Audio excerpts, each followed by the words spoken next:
Hello children, I hope you all are good. Today we are going to start up with the first chapter of SST that comes under the category of history. The name of the chapter is Medieval Period, Where, When and How. So in this chapter basically we are going to study about the different resources of the different period of the history and what the other changes have been done. So basically this chapter is the short brief description about the other chapters included in this book. So let's start the chapter with the history. You know beta, history means the study of the changes, the study of the past, the study of the other advances that take place in political, social, economic, culture, religious, technological and the different aspects of the life. तो हम history का मतलब ही यही समझते हैं कि जो भी पास्ट में अलग अलग फील्ड में हैपन हुआ है उसको स्टडी करना, उसको एनालाइज करना और उससे बहुत कुछ सीखना. So to understand the history and the different events we have categorised the history into 3 period. Number 1 is the ancient period, number 2 medieval period and the last one is the modern period. So these 3 periods are there और इन तीनों periods में ancient, medieval and modern period हम इन तीनों period में event wise history को study करते हैं. See beta, it is not possible to give us certain data from when the medieval period has been started. क्योंकि हम ये नहीं कह सकते कि हाँ इस डेट से या पर्टिकुलर इसी टाइम से मेडिवल पीरियड स्टार्ट हुआ होगा या एंशिएंट पीरियड स्टार्ट हुआ होगा या मॉडर्न पीरियड स्टार्ट हुआ होगा. हम पर्टिकुलर टाइम नहीं बता सकते, but yes with the different events happened in the history उसके अकॉर्डिंग हमने जो है जो चेंजेस आए हमने ये पीरियड डिवाइड किए थे. Because life proceeds on a wider panorama in which different aspects unfold together. है ना, लाइफ में बहुत सारी चीज़ें हैपन होती रहती हैं और हर इवेंट्स को डिफरेंट तरीके से कैटेगराइज करना पड़ता है. So that's why this period is assume to have started from about 8th century AD to the 18th century AD. इसका मतलब ये आप क्लास 6 में एंशिएंट हिस्ट्री पढ़कर आए थे, अब आप क्लास 7th में जो पढ़ रहे हो that is the time period. अगर मैं इसको टाइम लाइन में दिखाऊं सो 0 आपका स्टार्ट होता है काउंटिंग में, ठीक है, and after the zero means आप AD में हैं 8th century से. अगर मैं इसे स्टार्ट करती हूँ और 8 से ले जाकर मैं इसको 18th century तक ले जाती हूँ, ठीक है. सो 8 to 18th century AD वाला जो टाइम पीरियड है that time period is considered as the medieval period. और ये जो पीरियड है इसमें बहुत सारे चेंजेस हुए क्योंकि आफ्टर 18th century ना बेटा ब्रिटिशर्स आ गए थे, बहुत सारी अलग चीज़ें हैपन होने लग गई थी, तो इसलिए हमने उसे मॉडर्न पीरियड का नाम देना शुरू कर दिया था. Some historians are prone to call medieval period as the Muslim period also. क्यों कहते हैं मुस्लिम पीरियड? देखो किसी भी पर्टिकुलर टाइम पीरियड को धर्म के नाम पे बांटना it is not correct, but yes उनको ये लगता है कि उस टाइम पे मुस्लिम इन्वेशंस ज़्यादा हुए हैं इंडियन हिस्ट्री में जिसका इम्पैक्ट इंडिया पे ज़्यादा पड़ा है, that's why they called it as a Muslim period. But basically we are going to study about the medieval period. If you remember, after the Harshvardhana was a great emperor, ruler of India. 647 AD में जब उनकी death हुई थी, so India was fragmented into the small pieces. Means many rulers emerged. क्योंकि हर्षवर्धन ने एक बहुत बड़ा राज्य जो है इस्टेब्लिश किया था बेटा, और उनकी डेथ के बाद कोई ऐसा एफिशिएंट और एबल रूलर नहीं आया जो कंसोलिडेट कर पाए पावर को, जो इतने बड़े एम्पायर को चला पाए. तो क्या हुआ, छोटे छोटे किंगडम्स जो हैं इमर्ज होने लग गए, और छोटे छोटे किंगडम्स हो रहे हैं तो इसका मतलब they fought with each other. Now the unity disbalance हो गई, तो इसका फ़ायदा कौन उठाएगा? बाहर से इन्वेडर. सो बेटा मुस्लिम इन्वेडर्स को ये लगा कि now they got the advantage, they got the way to enter the India, क्योंकि कोई भी एबल एफिशिएंट रूलर तो है नहीं, आपस में उनमें लड़ाई झगड़ा हो रहा है, कोई स्ट्रॉन्ग आर्मी है नहीं, तो हमें अब इन्वेट करना चाहिए इंडिया को. So we can say their invasion started from about 8th century AD, इसीलिए हम इसको क्या कहते हैं, medieval period started from about 8th century AD and this period of upheaval continued until about the 18th century. कुछ ना कुछ लगा रहा, कभी कोई इन्वेड कर रहा है, कभी कोई आ रहा है, कभी कोई जा रहा है, और कुछ ना कुछ इसमें छोटे छोटे रिबेल्स भी होते रहे टिल 18th century. और 18th century के बाद क्या हुआ, उस समय ब्रिटिशर्स का आगमन हो गया था. Britishers came on the platform of India.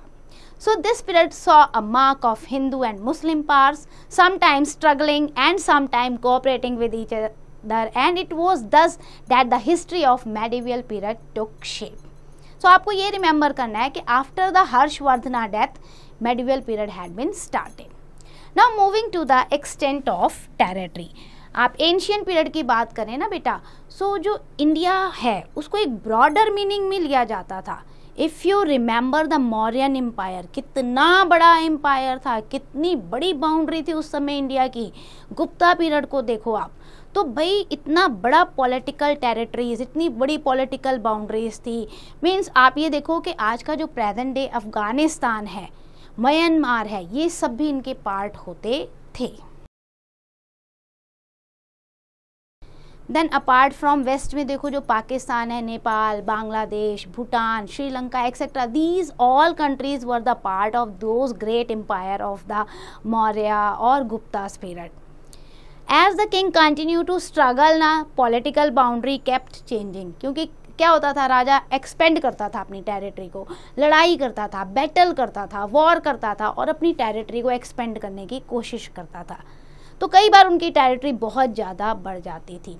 तो अगर हम देखें, the idea of India remained and the whole land was known as Bharatvarsha at that time.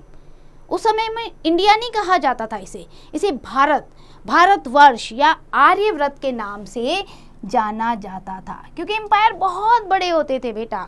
और मेडिवल पीरियड में क्या हुआ, many other important events happen in which now out of the present day India's boundaries came into the existence.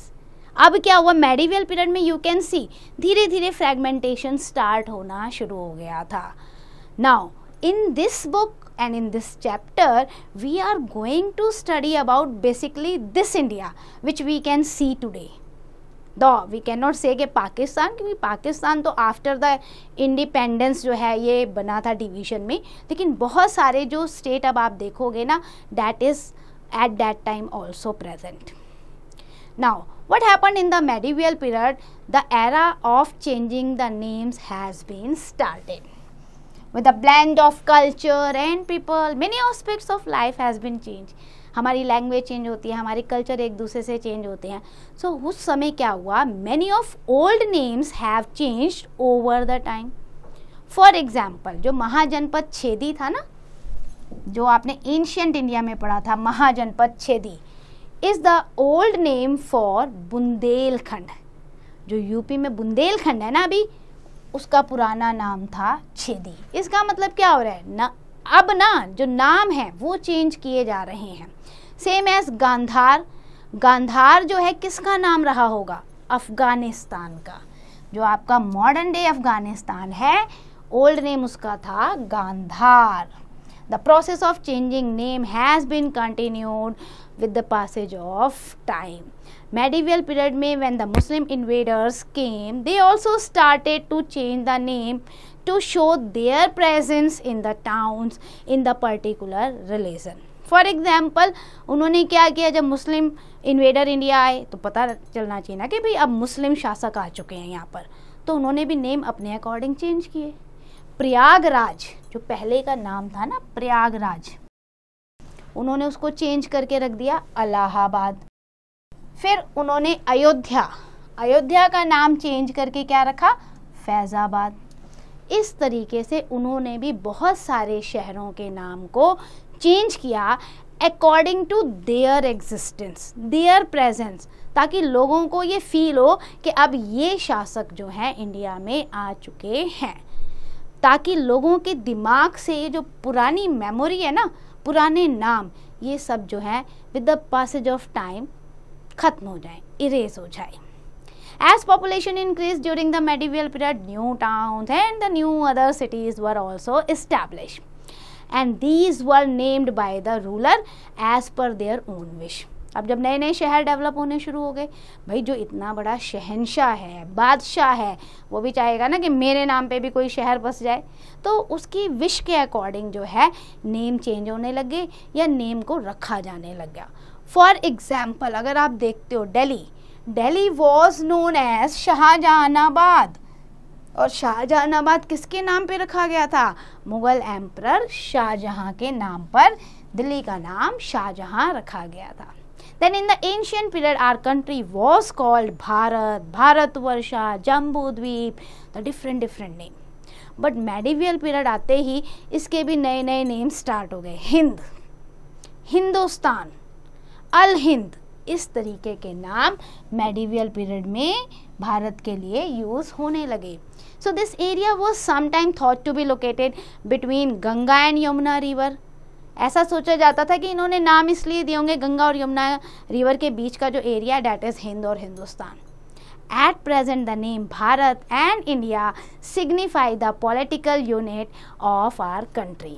आज हम क्या कहते हैं? हम इंडियंस हैं, इंडिया नाम बोलते हैं या भारत बोलते हैं to show that this is the present scenario of India. अब बात करते हैं हम जब मेडिवल इंडिया को पढ़ने जा रहे हैं या मेडिवल टाइम पीरियड को पढ़ने जा रहे हैं, so what are our source of information? कहाँ से इंफॉर्मेशन हमें मिल रही है? Because see we should have some or other types of the source of information. ऐसे ही तो नहीं हवा में हम कोई बात कर सकते ना. So we have classified different source of information into two parts. One is archaeological sources and another is literary sources. तो दो सोर्सेज होते हैं बेटा, दो टाइप के सोर्सेज. सो बेटा you have to remember that we are having two types of source of information. और ये आपके एग्जाम में भी आता है 1 मार्कर में, तो आपको रिमेंबर होना चाहिए archaeological sources and literary sources. And you can see the example of these resources in this pictures. Now in ancient India what we need to rely more on archaeological sources. क्योंकि देखो BC वाला जो time period था, 0 से पहले का time period ना, इतना ज़्यादा लिटरेरी वर्क रिटर्न में नहीं था, रिटर्न फॉर्म में हमें नहीं मिला. ओरल ट्रेडिशन होते थे, वो अपनी इंफॉर्मेशन को माउथ टू माउथ पास करते थे, यानी बोलकर पास करते थे. सो अगर हमें एंशियंट टाइम पीरियड का देखना पड़े ना कि क्या सोर्स ऑफ इंफॉर्मेशन है, तो वो है आर्कियोलॉजिकल सोर्सेज. आर्कियोलॉजिकल सोर्सेज जो हम एक्सकेवेट करते हैं, डिग आउट करते हैं, खुदाई में जो हमें रिमेन्स मिलते हैं, रुइंस मिलते हैं, उन्हें कहते हैं. मेडिवल पीरियड में क्या हुआ? पेपर आ गया, पेपर बहुत सारा अवेलेबल था, which made the writing manuscript easier. Now question arise, what is manuscript? Paper आने से मैन्यूस्क्रिप्ट बढ़ने लग गई. मैन्यूस्क्रिप्ट होती है बेटा हैंड रिटन बुक. जो बुक्स हाथ से लिखी जाती हैं ना, उन्हें मैन्यूस्क्रिप्ट कहते हैं. क्योंकि उस समय प्रिंटिंग तो आई नहीं थी, प्रिंटिंग मशीन का इन्वेंशन नहीं हुआ था, वो तो 1430s के बाद जॉन गुटनबर्ग ने किया था जर्मनी में.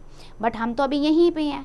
तो क्या हुआ, पेपर के आने से मैन्यूस्क्रिप्ट जो है वो बहुत तेज़ी से लिखी जाने लगी.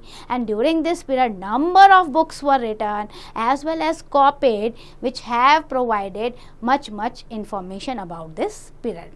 सो पहले स्टार्ट करते हैं हम आर्कियोलॉजिकल सोर्सेज के बारे में. दीज सोर्सेज इंक्लूड बिल्डिंग्स हैं आपके, paintings, coins, inscription etcetera. Large number of buildings were constructed during this medieval period. अब इस पीरियड में इन्होंने इतने सारा कंस्ट्रक्शन वर्क किया है, तो उसके जो रिमेन्स मिलते हैं, वो जो बिल्डिंग, वो मॉन्यूमेंट्स जो हमें मिलते हैं, they reveal the information. For example victory tower at Chittorgarh. आप उसे देखेंगे तो आपको पता चलेगा कि हाँ भाई किसने बनवाया, कैसे बनवाया, क्या मटेरियल यूज़ हुआ. कुतुब मीनार देखो दिल्ली में, सबसे अच्छा एग्जाम्पल है. Then fort such as Chittorgarh का किला देखो, आगरा किला देखो आप, टेम्पल्स लाइक जावरी टेम्पल देखो Khajuraho, and Jagdish temple at Udaipur. So there are many buildings and many monuments which reveal the information of this period. Then the inscription on these buildings, they also helped us to assert the history. क्योंकि inscription क्या होता है? Engraved writing, whatever we have engraved. तो जो inscription मिले हैं हमें वो भी हमें इंफॉर्मेशन दे रहे हैं। Similarly inscription on coins, copper plates हो गया, रॉक हो गया, पिलर हो गया, they are also important source to know about historical development during this period. Now after the archaeological sources we are having the literary sources also, and different literary sources are available for the medieval period. Biographies हैं, autobiographies हैं, chronicles हैं, letters हैं, records हैं, poetries हैं, travelogues and other works also. See बेटा, biography and autobiography you know, but chronicle means when the book is written in the serial order. See, बहुत सारे events हो गए, लेकिन अगर हम उसके विद द हैपनिंग ईयर से लिखना स्टार्ट करें, जैसे 1857 की क्रांति हुई, 1947 में भारत आज़ाद हुआ, सो सीरियल वाइज जब हम लिखते हैं ना टाइमलाइन में, that is known as chronicles.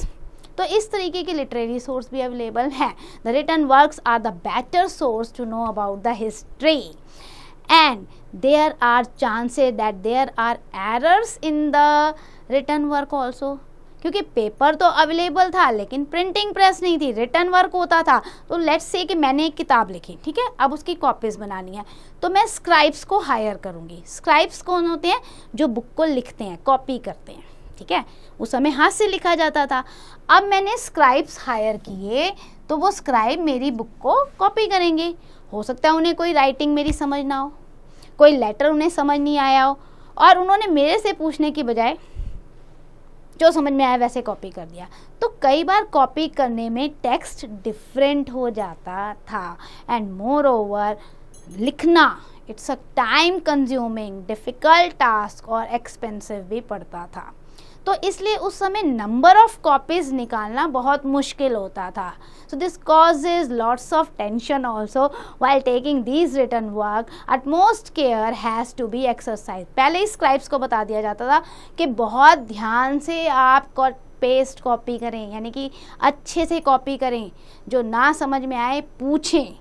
लेकिन फिर भी होता था, अब उसने जिस राइटिंग में लिखा है हो सकता है आपको पढ़ने में ना समझ में आए वो राइटिंग, तो प्रॉब्लम तो मैन्यूस्क्रिप्ट में होती ही थी। अब बात करते हैं हम बायोग्राफीज़ की। बायोग्राफी और ऑटोबायोग्राफी अगर हम देखें तो हमारे पास फेमस बुक है चंद्रबरदाई की पृथ्वीराज रासो। पृथ्वीराज रासो में उन्होंने पूरा पृथ्वीराज चौहान जो थे ना हमारे ग्रेट रूलर, उनके एडवेंचर के बारे में बताया, कैसे उन्होंने मोहम्मद गौरी के साथ लड़ाई लड़ी। बड़े अच्छे से चंद्रबरदाई ने अंतिम समय के भी बहुत सारे ऐसे वाक़यात लिखे हैं इसमें, जिससे पृथ्वीराज की जो है ना कहते हैं बहादुरी सामने आती है। Then Baburnama, it was written by the Babur, Mughal emperor थे, about his time and his rule he has written.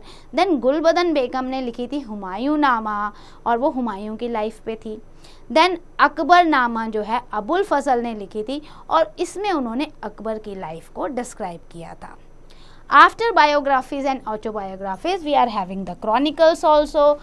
This describe one or more ruler and important events that occur during their rule, and that too in the chronological order or serial wise. अच्छा, most important जो chronicles उस समय के रहे वो अमीर खुसरो ने लिखा था तुगलकनामा। इसमें उन्होंने तुगलक्स के रूल के बारे में बताया था। अपार्ट फ्रॉम डैट आपका आता है तारीख़ फ़रिश्ता, ये फरिश्ता ने लिखी थी। It deals with the rulers in different parts of India until the 17th century. तो यहाँ पे उन्होंने पूरा ग्राफिक डिस्क्रिप्शन दिया था about the rulers and how the persecution of the Hindu during the rule of Sikandar and other in Kashmir. तो इस तरीके से उन्होंने पूरा इसमें बताया था। Then we are having the wonderful chronicle written by Kalhana. It was related with the history of Kashmir. Kalhana ने लिखा बेटा chronicle Rajatarangini, most famous chronicle है पूरी। अगर आपको कश्मीर की हिस्ट्री जाननी है तो आप इसे पढ़ सकते हो। अच्छा, after chronicles we are having the other literary source, that is the travelogues. Travelogues क्या होता है? जब ट्रैवलर्स जो हैं, विजिटर आते हैं, दूसरी जगह पे घूमते हैं और उस जगह के बारे में जब वो अपने अकाउंट्स लिखते हैं, अपनी बुक लिखते हैं, दैट इज़ नोन एज ट्रेवलॉजिस। तो यहाँ पर क्या होता है कि ट्रैवलिंग उस समय करना, इट वॉज द एडवेंचर। भाई एडवेंचर से कम तो होता नहीं था, क्योंकि प्रॉपर रोड्स नहीं है, प्रॉपर फैसिलिटीज़ नहीं है, फिर भी वो ट्रैवल करते थे, विजिट करते थे to know about that land. So many of the travelers wrote down their experiences in the form of travelogues, and they have described the India beautifully and in the different ways. Some of well-known travelers were Al-Biruni, Ibn Battuta, Marco Polo and Niccolo. These were the travelers from the different countries and traveled India to know about the land and the culture. Now we will discuss about know it. Some facts are given here. Amir Khusro, he has written about India. What he has written? He has also mentioned different languages which were spoken in different part of the country at that time. He has written Sindhi, Lahori, Kashmiri, Dwarsmukhi, Telangani, Gujri, Malbari, Gauri, Awadhi and Hindvi. The different languages were spoken at that time in India. सोचो कितनी सारी भाषाएं India में prevailing थी. Then Babar has also described India in Baburnama, और अपने एक extract में उन्होंने लिखा था it is an excellent country, quite a different world as compared with the other countries. उन्होंने लिखा कि भाई इंडिया वर्ल्ड की अदर कंट्री से बिल्कुल डिफरेंट है. Its hills, its rivers, forests, plains, animal, plants, inhabitants and even the languages all are different. मतलब बाबर तो इतना ज़्यादा खुश हुए थे इंडिया को देख के, कहते हैं कि उन्होंने कहा ये तो ग्रीन प्रदेश है पूरा, हिंदुस्तान यानी हरा भरा स्थान. Then after that Marco Polo saw a coconut tree. उनका भी इंसिडेंस बड़ा अच्छा रहा. जब उन्होंने पहली बार कोकोनट ट्री देखा ना, तो भाई वो हैरान हो गए कि ये क्या है, और उन्होंने लिखा it is as tall as the tall building. मैंने एक पेड़ देखा जो बड़ी बिल्डिंग की तरह था, विद नो ब्रांचेस. उसकी ब्रांचेस ही नहीं है, क्योंकि कोकोनट ट्री की ब्रांच तो ऊपर होती हैं छोटी छोटी, एंड लीव्स जो हैं वो टॉप पे हैं. अब उसे लीव्स गिनो या ब्रांच गिनो, but having fruit as large as the human head. तो वो ना उसको देख के बड़े फैसिनेटेड हुए कोकोनट ट्री को देख के. तो इतनी डिटेल इंफॉर्मेशन उन्होंने अपनी बुक में दी है. So that's and for the chapter. Let's do the quick revision. What we have discussed, history signifies the changes taking place in the different aspects of the life. Then we have divided history into three periods: ancient, medieval and modern. After that, we have discussed that in medieval period, India comprised a vast area extending from Afghanistan in the west to the Myanmar in the east. Then we have discussed many old places were renamed during this period and many new towns and cities were also established. Two main sources of information is the archaeological and literary sources. Archaeological sources में क्या आते हैं बेटा? Inscriptions, building, coins, rock pillars etcetera. और literary sources में हमारे आते हैं different types of the book written during this period, चाहे वो बायोग्राफीज हों, ऑटोबायोग्राफीज हों, क्रॉनिकल्स और the travelogues. So I hope you understand each and every concept. Please do the exercise carefully.